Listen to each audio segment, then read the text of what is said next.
Emmanuel Macron et Marine Le Pen sont toujours favoris à moins de 15 jours du premier scrutin. Peu d'évolution donc sur les intentions de vote au premier tour. Depuis le mois de janvier, les deux candidats sont au coude à coude.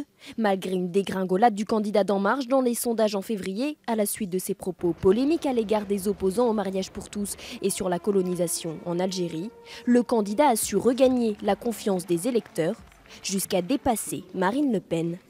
Pour le second tour, parmi les 6 hypothèses de duel entre les 4 favoris, la candidate du Front National est donnée perdante, quel que soit son adversaire. Elle serait largement battue à 36% par Emmanuel Macron, à 58% face à François Fillon, même face à Jean-Luc Mélenchon, à 61%. Le leader d'En Marche, lui, se positionne systématiquement en tête contre Jean-Luc Mélenchon à 55% et face à François Fillon à 65%.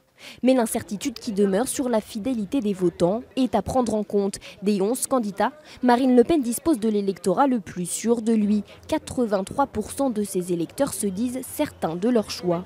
Emmanuel Macron, lui, bénéficie d'un socle électoral de plus en plus solide. 73% de ses électeurs sont sûrs de voter pour lui.